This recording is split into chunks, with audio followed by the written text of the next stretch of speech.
It is time for our players only segment. We got Lance Briggs, number 55, with us, and Corey Wootton. And I will just toss it up to you guys. I think I said this to you in at one point in the game where it felt like back when you were playing, both of you guys were playing, and it was just one of those games where I thought on any given play when the defense was on the field, they could get a takeaway.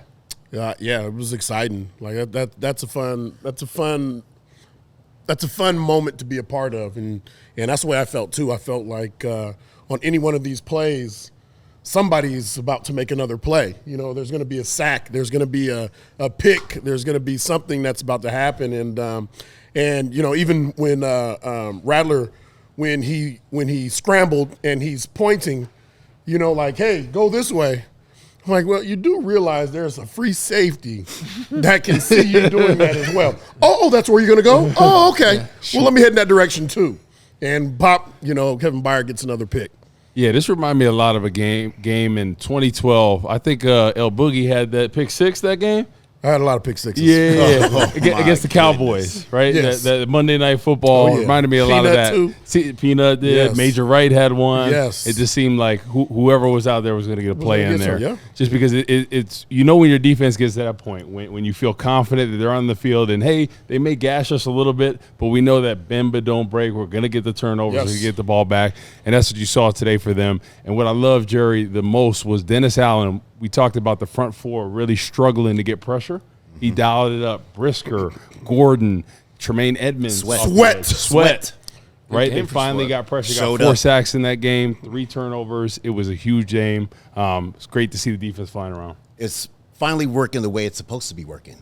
You know, once you dig into the trenches and you get that pressure up front, everybody on the back end can eat. Yeah. And we know what happens. You know what I'm saying? Once you get that pressure, picks happen. And this team is incredible with the takeaways. You know, and they've been keeping this unit together. I love it. I love what I'm seeing. And listen, great things happen when your linebackers play well. All right? Tremaine Edmonds. Oh, my goodness. Come on, that's your guy. Come on. You know what I mean? He's just humming on the blitz. He's still getting more picks. He's playing at an all-pro level right now, in my opinion. And, you know, this is why, you know, went and got him in free agency. This is why, you know, I mean, guys, people have said, oh, man, what's going on with Tremaine? What is going on here and there? Why do we get this guy? This is why.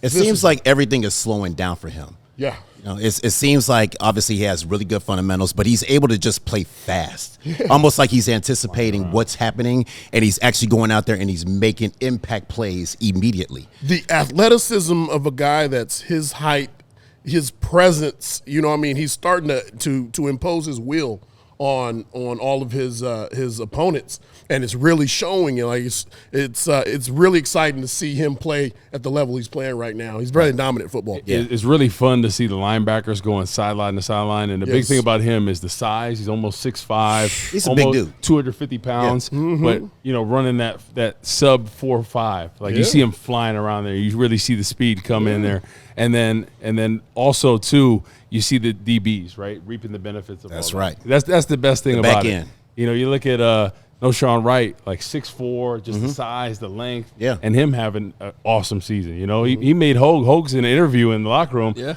he made Hogue look like a shrimp there. Yeah, you know, we had him on the pregame show, and that's I made the comment where I'm like, that might be the first corner I've interviewed where they're taller than me. Man. What I also like seeing, too, is the DBs mixing it up. Yeah. Like they're getting after wide receivers on the line of scrimmage, and they're just not saying, you know what, just have a free release and let's just get into a track meet. This was finally the game where we saw Dennis Allen really try to mix some of that stuff up with Kyler Gordon and Jaquan Brisker. They've done a little bit of it, but today they were putting those guys at the line of scrimmage a lot and making them guess. And then sometimes we saw Dexter drop back in coverage once. He almost had an interception. Another time where Montez – he dropped back. He actually got kind of fooled on that play.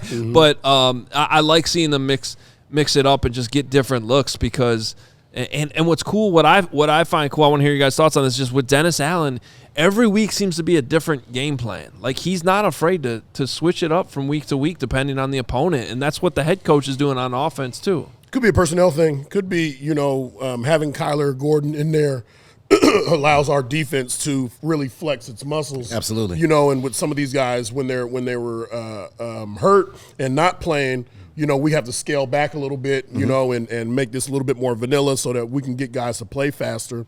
So I think it's, and we don't know who it is. You might be right. It's a week-to-week thing, but I do think personnel dictates what you can do. And if you have your top players out there, there's nothing like you open up your entire playbook. Yep, and them in the blitz game was unbelievable, right? You got to win the one-on-ones. Yes. And they took in those advantage matchups. of that. Those are huge because sometimes people get locked up. The quarterback's out there pumping, but they were able to get around them, get the sack, come home, force some errant throws, get the sack. So it was a huge day. Sack fumble as well. So it was huge for them. Quickly on offense, we got to give more praise to the running game because I was just saying this time last week, so before they played Washington, we were sitting here going, there is no running game, and they can't stop the run. Right. And today, after a great game Monday, 222 rushing yards to 44. Love it. You're going to win a lot of games if you could do that. Yeah. You have to stay patient as well, and I think that's what they showed, and that's what they displayed, is that they're going to stick with the run, and sometimes they kind of got out of that, but they went right back to the run, and they were able to gash people. And then also the blocking up front was absolutely amazing. Like the double teams that they've been working on and getting up to the next level. I mean, if you're a running back, this is what you want to see. Oh, yeah. You want to run behind this stuff, and as time goes on, you start to wear down the defense, start to wear down the trenches, and then get up on the secondary. And then, our running backs, they run hard. And if they can get to that level, then everything can be really explosive. Especially in the stretch game, you look at the 3 technique, the point of attack, what they were doing really well was the combo block, throwing them to the other side. Then that guard is able to get up to the linebacker, and then clean sledding for Swift and Monungai to really go off. So that was huge in the stretch game. And they knew it was coming towards the end of the game. They couldn't stop it. They couldn't stop it. Right, they're going on. They're looking at the sideline like, what are we supposed to do? And then on top of that, the yards after the contact was really big too. Like these guys were running extremely hard. They were, inviting the contact, and they were just breaking tackles and then leaning forward, getting those first downs. That's what we want to see. So if you ask any lineman, what would you prefer to do when it comes to blocking? We want to move forward. We want to double team these guys, and we want to push them back. Exactly. I've been around these tackles that have been getting double teamed all game long, and they look back and they're like, "Are you going to help me? Are you going to help take them off me? You see what I'm dealing with? Get thrown out the glove over here, no white tees, So